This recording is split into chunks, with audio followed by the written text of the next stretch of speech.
देखिए क्या आज का टॉपिक है क्या, कब, कहाँ और कैसे। अध्याय जो है पहला है, ठीक है। एनसीईआरटी का क्लास छठा का अध्याय पहला।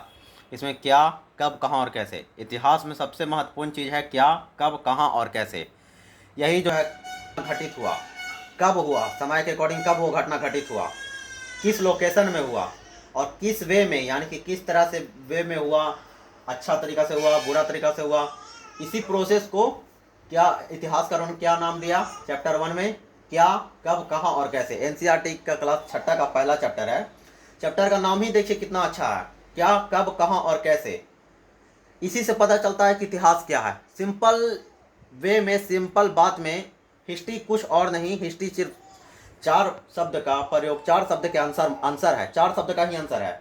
क्या यानी कि घटना क्या हुआ, कब घटना कब घटा, कहाँ घटना किस तरह कहाँ हुआ। यानी कि एक लड़की है तो इसमें सवाल पूछ रही है, क्या पूछ रही है, रसीदा बैठकर अखबार पढ़ रही थी। रसीदा अखबार पढ़ रही थी, अचानक उसकी निगाह एक सुर्खी पर पड़ी। 100 साल पहले। उसने एक हेडलाइन देखा, 100 साल पहले। वह अचंभित रह गई, सरप्राइज हो गई। 100 साल पहले वह सोचने लगी, यह कोई कैसे जान सकता है कितने वर्ष पहले क्या हुआ था। वह क्या सोचने लगी, यह कोई कैसे जान सकता है कितने वर्ष पहले क्या हुआ था। उसके दिमाग में ये बात आया। फिर कैसे पता लगाएं। अब एक लाइन आता है, कैसे पता लगाएं। देखिए, सुनने में पता लगाएं यानी कि इन्वेस्टिगेट करना है, किसी चीज़ के बारे में ढूंढना है, समझना है। यानी कि हम उसके बारे में नहीं जान रहे, उसके बारे में जानना है। इसी जानने के प्रोसेस को क्या कहते हैं, कैसे पता लगाएं। यह जानने के लिए कि कल क्या हुआ था। तुम रेडियो सुन सकते हो, टेलीविज़न देख सकते हो या फिर अखबार पढ़ सकते हो, ठीक है। साथ ही यह जानने के लिए कि पिछले साल क्या हुआ था। तुम किसी ऐसे व्यक्ति से बात कर सकते हो जिसे उस समय की स्मृति हो, लेकिन बहुत पहले क्या हुआ था यह कैसे जाना जा सकता है। जो रसीदा का मेन सवाल है वो क्या है कि कल क्या हुआ था। इसे जानने के लिए तुम छोटी छोटी चीज़ों से सहायता ले सकते हो, जैसे रेडियो, टीवी सुन सकते हो, ठीक है, अखबार पढ़ सकते हो। लेकिन पिछले 1 साल पहले क्या हुआ था, इसके लिए तुम किसी ऐसे व्यक्ति से मिल सकते हो जो उस बात की स्मृति, जिसे उस बात का याद हो। लेकिन बहुत समय पहले क्या हुआ था, इसे जानने के लिए क्या सोर्स है। तो इसे जानने के लिए बहुत सा सोर्स है। आइए हम इस अध्याय में इसी सब सवालों का जवाब ढूंढेंगे। अतीत के बारे में हम क्या जान सकते हैं। अतीत के बारे में बहुत कुछ जाना जा सकता है, जैसे जैसे लोग क्या खाते थे, कैसे कपड़े पहनते थे, किस तरह के घरों में रहते थे। हम आके खटों, शिकारियों, पशुपालकों, कृषकों, शासकों, व्यापारियों, पुरोहितों, शिल्पकारों, कलाकारों, संगीतकारों या फिर वैज्ञानिक के जीवन के बारे में महत्वपूर्ण जानकारियाँ हासिल कर सकते हैं। यही नहीं, हम यह भी पता कर सकते हैं कि उस समय बच्चे कौन कौन से खेल खेलते थे, कौन कौन सी कहानियाँ सुना करते थे, कौन कौन से नाटक देखा करते हैं या फिर कौन सा उनके से गीत गाया करते थे। यहाँ पर एक सवाल है, आखेट टको। आखेट क्या होता है, आखेट मतलब होता है शिकार, और जो शिकार करते हैं उनको क्या कहते हैं, आखे टको, यानी कि शिकारी कहते हैं। तो वो उस समय क्या करते थे, पहले के ज़माने में लोग क्या करते थे, किस तरह से रहते थे, बच्चे कौन कौन से खिलौने खेलते थे, कौन कौन से खिलौने का इस्तेमाल करते थे। जैसे आजकल बच्चे लोग सोशल मीडिया पर, यूट्यूब पर बहुत सारा वीडियो ये वो अपलोड करते हैं, चाहे बहुत सारा चीज़ गेम खेलते हैं। तो आजकल के बच्चे लोग इंडोर गेम ज़्यादा खेलते हैं, आउटडोर गेम भी खेलते हैं। उस समय के बच्चे लोग कौन सा गेम खेलते थे, कौन सा खेल खेलते थे, उसमें क्या क्या खिलौने इस्तेमाल करते थे, किस तरह से खेलते थे, उसी के बारे में लोग यहाँ पढ़ेंगे। लोग कहाँ रहते थे, हम यह भी जाने हैं कि जो प्राचीन मानव है वो कहाँ रहते थे। मानचित्र 1, अच्छा मानचित्र 1 पृष्ठ 2, नर्मदा नदी का पता लगाओ। कई लाख वर्ष पहले लोग इसी नदी के तट पर कहाँ रहते थे, कई लाख वर्ष पहले नर्मदा नदी के तट पर रहते थे। यहाँ रहने वाले आरंभिक लोगों में से कुछ कुशल संग्राहक। अब संग्राहक किसे कहते हैं, देखिए एक शब्द आया है यहाँ पर, संग्राहक। संग्राहक का अर्थ होता है संग्रह करना, इकट्ठा करना। जो लोग चीज़ों को इकट्ठा करते हैं, किसी भी तरह की चीज़ों को, उसे संग्राहक कहते हैं। संग्राहक यानी कि इकट्ठा करना। जो आसपास के जंगलों की विशाल संपदा से परिचित थे, अपने भोजन के लिए वे जड़ों, फलों तथा जंगल के अन्य उत्पादों का यहीं से संग्रह किया करते थे। वे जानवरों का आखेट का भी अर्थ बताएं तो हम आपको शिकार, सिंपल अर्थ है शिकार, यानी कि आखेट का शिकार। अब हम लोग मानचित्र 1 देखेंगे, पृष्ठ नंबर 2 पर नर्मदा नदी का पता लगाएंगे। देखिए इसमें अब नर्मदा नदी कहाँ पर है, ज़रा आप लोग भी गौर कीजिए, ठीक है। तो हम लोग सबसे पहले नर्मदा नदी का देखेंगे और आपको मिल गया नर्मदा नदी, ठीक है। अब तुम उत्तर पश्चिम की ओर सुलेमान और किरसर पहाड़ियों का पता लगाओगे। देखिए ये रहा आपको सुलेमान पहाड़ी और ये रहा किरसर पहाड़ी, उत्तर पश्चिम की ओर। यह कहाँ पर है, आज का जो आज का जो आधुनिक अफगानिस्तान है, अफगानिस्तान में सुलेमान और किरथर पहाड़ी पड़ता है। इसी क्षेत्र में कुछ ऐसे स्थान हैं जहाँ 8,000 वर्ष पूर्व स्त्री पुरुषों ने सबसे पहले गेहूं और जौ जैसी फसलों को उपजाना प्रारंभ किया था। उन्होंने भेड़, बकरी, गाय, बैल जैसे पशुओं को पालतू बनाना शुरू किया। ये लोग गांव में रहते थे। उत्तर पूर्व में गारो और मध्य भारत में विंध्य पहाड़ियों का पता लगाओ। कुछ अन्य ऐसे क्षेत्र थे जहां कृषकों का विकास हुआ, जहां सबसे पहले चावल उपजाया गया। वे स्थान विंध्य के उत्तर में थे। अब देखिए, इतिहासकारों का ऐसा मानना है कि 8,000 वर्ष पूर्व, यानी कि 8,000 वर्ष पूर्व आज से स्त्री पुरुषों ने सबसे पहले कहाँ बसना शुरू किया था। सबसे पहले गेहूं और जौ कहाँ उपजाया, तो सुलेमान और किरथर की पहाड़ियाँ कहाँ पड़ती है, तो सुलेमान और किरथर की पहाड़ियाँ आधुनिक अफगानिस्तान में पड़ती है। उसके बाद फिर कुछ इतिहासकारों का मानना है कि उन लोग सिर्फ अनाज को उपजाना भी नहीं सीखे थे। सबसे पहले अनाज को कहाँ उपजाना शुरू किया गया था, किरथर और सुलेमान में। कौन सा अनाज, गेहूं और जौ की फसलें उपजाना शुरू किया गया था। उसके बाद उनका मानना था कि ये लोग सिर्फ अनाज नहीं उगाते थे, पशुओं को भी पालते थे। यानी पशुपालक थे। पशु में कौन कौन से पशु पालते थे, भेड़, बकरी और गाय। अब उत्तर पूर्व हम लोग चलते हैं, यानी कि प्राचीन भारत के उत्तर पूर्व में चलते हैं। प्राचीन भारत के उत्तर पूर्व में गारो तथा मध्य में विंध्य पहाड़ियों को ढूंढो। देखिए यहाँ पर, देखिए ये जो आपको दिखाई दे रहा है, ये आपको विंध्य पहाड़ी है, ठीक है। यहाँ पर विंध्य पहाड़ी है। और यहाँ देखिए ये उत्तर पूर्व में, यानी कि आज का जहाँ पर आपका मणिपुर, इम्फाल जो है, गारो पहाड़ी, तो यहाँ पर भी लोग रहते थे जहाँ कृषि का विकास हुआ था। विंध्य की पहाड़ी में और गारो की पहाड़ी में सबसे पहले क्या उपजाया गया था, चावल उपजाया गया था, ऐसा इतिहासकारों का मानना है। सिंधु तथा इसकी सहायक नदियों का पता लगाने का प्रयास करें। सहायक नदियाँ उन्हें कहते हैं जो एक नदी में मिल जाती है। लगभग 4700 वर्ष पूर्व इन्हीं नदियों के किनारे कुछ आरंभिक नगर फले फूले। गंगा व इनके सहायक नदियों में किनारे तथा समुद्र तटवर्ती इलाकों में नगरों का विकास लगभग 2500 वर्ष पूर्व हुआ। अब देखिए, इतिहासकार जो कहते हैं कि सबसे पहले जो सभ्यता आरंभ हुई वो कहाँ हुई, सिंधु और उसकी सहायक नदियों के। तो देखिए ये जो है आपको सिंधु नदी आज का आधुनिक का कहाँ है, आधुनिक के आपको पाकिस्तान में ये पड़ता हुआ आपको दिखाई देगा। पाकिस्तान में आपको, हाँ, आधुनिक जो पाकिस्तान थार के पास, गुजरात के पास, पाकिस्तान वाला सिंध में आपको सिंधु नदी दिखाई देगा।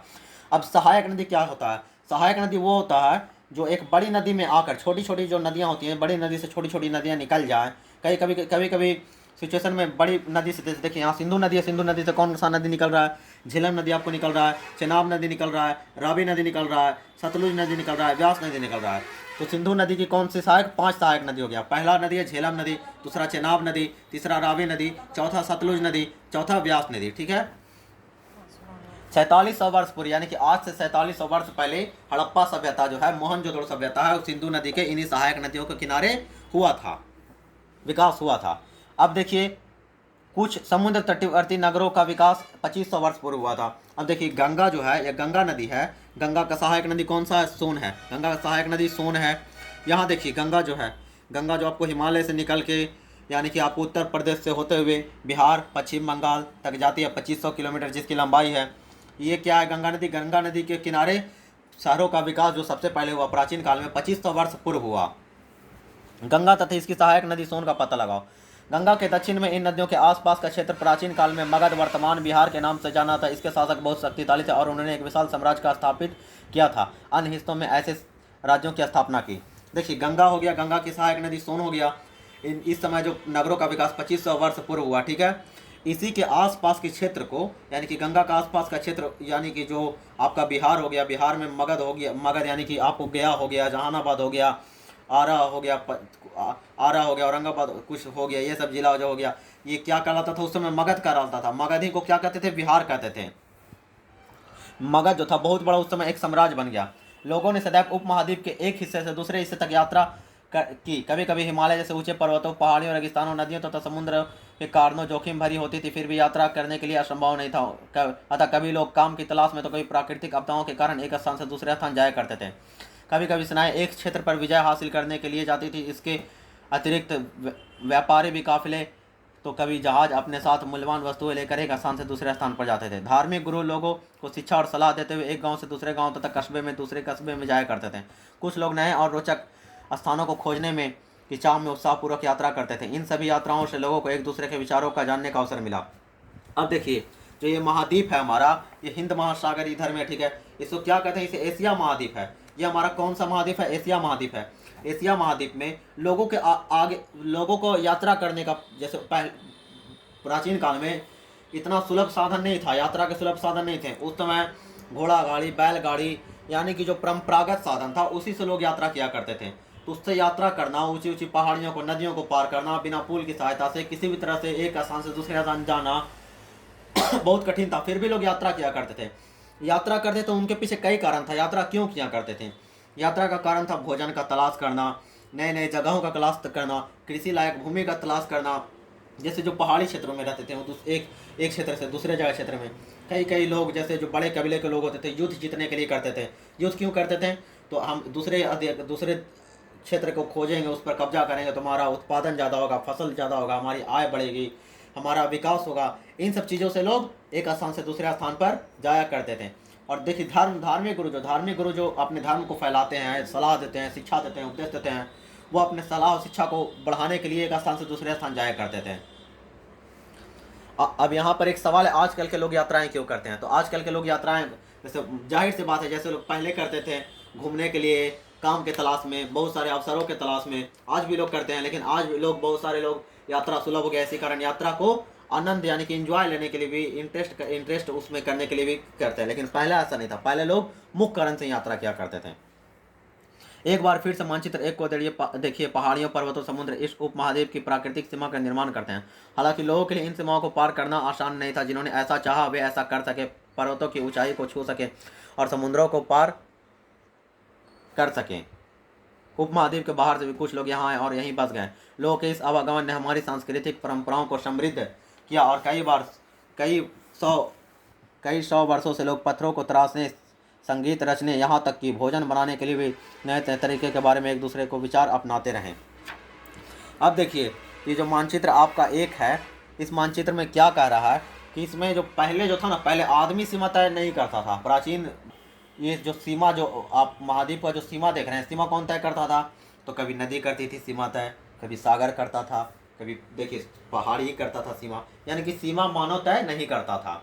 जो भी सीमा बनाया जाता था प्राकृतिक रूप से सीमा था, क्योंकि मानव उस समय इतना सक्षम नहीं था कि अपना सीमा खुद से बना सके। धीरे धीरे मानव का विकास जागृत हुआ, उसके अंदर ज्ञान जागा और उसने आज जो देखते हैं कि इंडिया पाकिस्तान बॉर्डर, सीमा, ये वो बैटल लगा हुआ है, कांटे का तार लगा हुआ है, उस समय ये सब चीज़ नहीं होता था। अब देखिए दक्षिण एशिया, यहाँ पर एक मानचित्र 1 में जो हम लोग जिस महाद्वीप को देख रहे हैं वो किस एशिया महाद्वीप में पड़ता है। ठीक है, एशिया महाद्वीप में कौन सा भाग है? दक्षिण एशिया। दक्षिण एशिया में कौन कौन सा क्षेत्र आता है? आधुनिक भारत, यानी कि हम जो भारत में रहते हैं, आधुनिक आज का भारत, आज का पाकिस्तान, बांग्लादेश, नेपाल, भूटान और श्रीलंका, और अफगानिस्तान, ईरान, चीन तथा म्यांमार आदि पड़ोसी देशों को दर्शाता है। दक्षिण एशिया एक महाद्वीप से छोटा है। दक्षिण एशिया जो एक महाद्वीप से छोटा है। अब देखिए नाम से ही पता चलता है, एशिया कॉन्टिनेंट कितना है, एशिया कॉन्टिनेंट कितना बड़ा है, एशिया महाद्वीप, उसमें 2 भाग हैं, उत्तर और दक्षिण। ठीक है, तो जो दक्षिण का भाग है वो क्या है? एक महाद्वीप से छोटा है, लेकिन विशालता तथा बाकी एशिया से समुद्रों, पहाड़ियों, पर्वतों से बटे होने के कारण इसे उपमहाद्वीप कहा जाता है। दक्षिण एशिया जो है, यानी कि हमारा जो देखिए, जो भारत हो गया, आधुनिक पाकिस्तान हो गया, अफगानिस्तान हो गया, आधुनिक देखिए कौन सा, आधुनिक बांग्लादेश यहाँ पर हो गया, आपको आधुनिक बांग्लादेश हो गया। ठीक है, आधुनिक यहाँ पर आपको श्रीलंका हो गया, नेपाल हो गया, भूटान हो गया, ये सब जितना भी देश है, यानी कि चीन, इसके बाद में चीन हो गया, इधर ईरान हो गया। ठीक है, म्यांमार हो गया, यहाँ पर आपको म्यांमार इधर हो गया, यहीं के आसपास। ठीक है, तो ये सब जो हो गया, ये है क्या? ये एशिया महाद्वीप का दक्षिणी भाग है। हम जो जिस क्षेत्र में आप निवास करते हैं, एशिया महाद्वीप का दक्षिणी भाग है। लेकिन इससे उप महाद्वीप क्यों कहा जाता है? उप देखिए, उप संख्या जो होता है, उप शब्द का प्रयोग इसलिए किया जाता है किसी भी चीज़ को, जैसे कोई भी चीज़ है तो, लेकिन एग्जैक्टली वो चीज़ नहीं है जिस चीज़ की हम खोज कर रहे हैं, उससे रिलेटेड है। जैसे महाद्वीप है, लेकिन महाद्वीप का एक छोटा खंड है, टुकड़ा है, जो अपने आप में एक अलग महाद्वीप को दर्शाता है। यानी कि जो दक्षिणी कॉन्टिनेंट है, दक्षिणी जो उप महाद्वीप है, दक्षिण एशिया है, क्यों दर्शाता है अपने आप को एक छोटा महाद्वीप के रूप में? क्यों दर्शाता है? इसकी जो प्राकृतिक बनावट है, यानी कि ये जो देखिए, ये सुलेमान और किरथर की पहाड़ी, काबुल नदी, सिंधु नदी, थार रेगिस्तान, यमुना नदी, गंगा नदी, चंबल नदी, हिमालय, इसके बाद इधर देखिए ब्रह्मपुत्रा नदी, गोरो पहाड़ी, गंगा नदी, विंध्य पर्वत, नर्मदा नदी, सतपुड़ा की पहाड़ी, ताप्ती नदी, गोदावरी नदी, दक्कन, कृष्णा, तुंगभद्रा, पश्चिमी घाट। ये देखिए पश्चिमी घाट आपको कितना सरकरा है, अरब सागर, लक्षद्वीप, इधर देखिए अंडमान निकोबार द्वीप समूह, बंगाल की खाड़ी, ठीक है, पूर्वी तट, पेन्नार नदी, कावेरी नदी, ये सब जो है प्राकृतिक तट का निर्माण करते हैं, प्राकृतिक सीमा का निर्माण करते हैं। इन्हीं सीमाओं के निर्माण से हम दक्षिण एशिया को उपमहाद्वीप कहते हैं, छोटा महाद्वीप कहते हैं। आज इतना ही, बाकी अगले नेक्स्ट वीडियो में। अगर पसंद आया हो तो आप इसे ज़रूर देखें, लाइक और सब्सक्राइब करने की कोशिश करें, जैसा आपको अच्छा लगता हो। अगर किसी तरह का कोई त्रुटि रह गई हो तो आप बताएं, हम कहाँ पर सुधार कर सकते, जरूर करें। कमेंट करें, अगर किसी भी प्रकार की त्रुटि रह गई हो समझाने में तो आप कमेंट करें। है कि देखिए अभी हमने शुरुआत किया है। Thank you very much.